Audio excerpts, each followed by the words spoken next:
Berkeley Data Analytics Stack. BDAS is an open source next generation data analytics stack under development at the UC Berkeley AMP lab, whose current components include Spark and Mesos. We will start by covering Spark, a high-speed cluster computing system compatible with Hadoop that can outperform it by up to 100 times thanks to its ability to perform computation in memory. Spark provides concise high-level API in both Scala and Java and is in use at Foursquare, Conviva, Cloud, Quantified, and other companies. We will provide an overview of Spark architecture, typical data analytics workflows, loading data from HDFS into memory and interrelatively querying it, and how users are applying Spark. In addition, we will also introduce Shark, a port of Apache Hive onto Spark that is compatible with existing Hive warehouses and queries. Shark can answer HiveQL queries up to 100 times faster than Hive without modification to the data and queries, and is also open source as part of BDS. As we can see here, the Berkeley Data Analytics Stack consists of 4 layers: application, data processing, storage, and infrastructure. And in between storage and infrastructure, there is also a layer called resource manager, which is useful for sharing infrastructure across the frameworks for data center. Then the data management layer of BDAS actually data management layer of the BDAS actually is used for efficient data sharing across frameworks. The data in data processing layer, we process some in memory and threads between time, quantity, quality, and cost.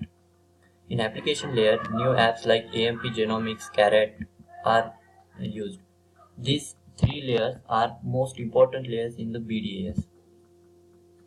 At the Berkeley AMP lab. The Berkeley AMP lab is launched in January 2011, and it was actually a 6-year plan. So it has initially its capacity was just 40 students. Then initially it was consisting of 3 software engineers, and as we can see in the images, the organized for collaboration. The AMP lab means AMP is actually a short form for algorithms, machines, and people. It consists of in this lab we used some algorithms with people operating on machine. That's it. And so this lab is called as AMP lab. The for funding in the AMP lab is by DARPA, XData, NSF, CISC Expedition Grant, and there are so many huge industrial and founding sponsors for this lab setup. The goal of this lab is actually next generation of analytics data stack for industry and research. Berkeley Data Analytics Stack released as open source. As we have seen, these 3 important layers of Berkeley BDAS, and we will now focus on these 3 layers only. So the existing stack component of in Berkeley Data Analytics Stack at data processing level are Hive. As we know that Hive is a query language used in Hadoop. Pig Latin is a scripting language used in Hadoop, and Hadoop is a framework. Actually, Hadoop is a framework which provides us the facility about handling big data. Then at this data processing layer, it consists of HBase, which is HBase is a database used in Hadoop, Storm, MPI, and all those things. Then at the data management layer, we use Hadoop data distributed file system that actually helps us in handling unstructured or semi-structured or fully structured distributed databases. Then Mesos released management platform that allows multiple frameworks to share cluster. compatible with the existing open analytics stack deployed in production at Twitter on 3500 plus servers, Twitter and Airbus. Then at the resource management, here the resource management is done by Mesos. Mesos released version 0.9, and all these facilities are provided by Mesos only. Then the same resource management is also done by Spark at release of version 0.7.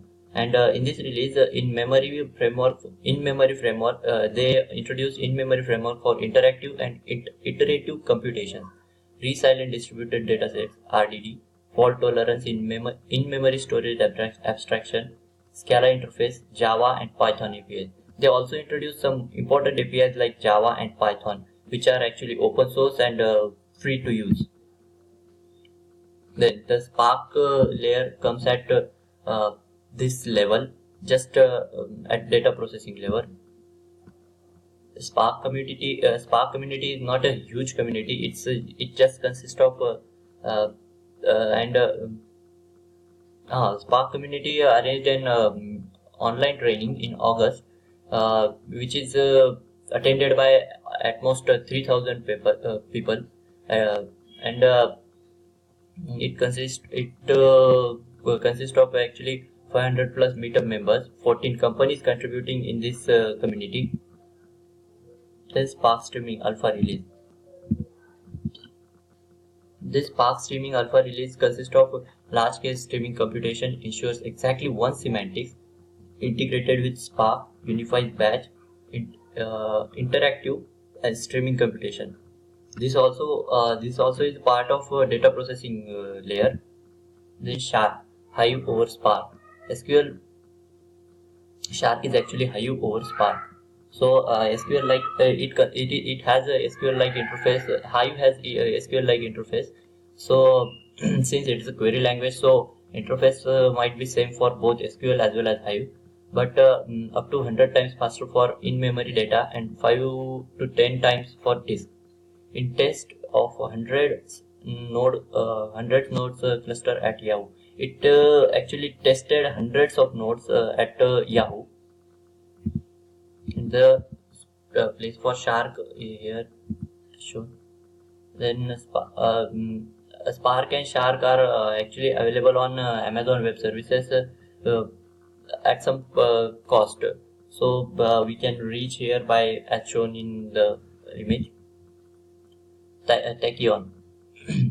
Actually, Tachyon is a data management is a part of data management layer, which consists of high throughput, fault tolerant in-memory storage, interface compatible to HDFS, support for Spark and Hadoop. These are basic features of Tachyon. Then in data processing layer, there is also a Blink database. Its features are large-scale approximate query engine, allow users to specify error or time bounds, preliminary prototype starting being tested at Facebook. Then Spark Graph Lab API and toolkits on top of Spark, fault tolerance by leveraging Spark, and the Spark Graph is just beside Spark Streaming. Then ML-Base is also a data processing part, and the features are declarative approach to ML, machine learning, develop scalable machine learning algorithms, and make machine learning accessible to non-experts also. As machine learning is a huge subject, so it's quite impossible. It's quite hard to make accessible it to the non-experts, but ML-Base can do it easily. And all these softwares this is an ecosystem, and which is actually a purely open source ecosystem. So Hive interface and shell. Look, as shown here, the Shark depends on Hive interface and shell. Tachyon depends on HDFS API, and Hadoop, Hive, Storm, MPI. All these are compatible layer for Hadoop, Storm, MPI, etc. to run over Mesos. Then Graph Lab API, Spark Graph. Use existing interface whenever possible.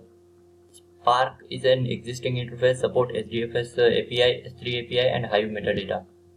LinkDB support Hive API. Spark streaming accept inputs from Kafka, Flume, Twitter, TCP sockets.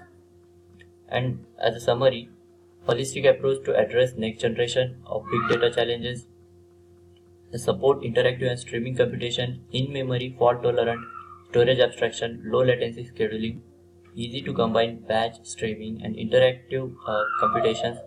The Spark execution engine supports all computation model as shown in the figure. Spark is a batch processing model, interactive processing model, as well as streaming processing model. Easy to develop sophisticated algorithms, Scala interface, API for Java, Python, Hive query language. New frameworks targeted to graph-based and machine learning algorithm, compatible with existing open source ecosystem, open source Apache BSD, and fully committed to release high quality software. 3% software engineering team led by Matt Massey, creator of Ganglia, 5th Cloudera engineer. What's next? This tutorial. Okay, that's it. Thank you so much.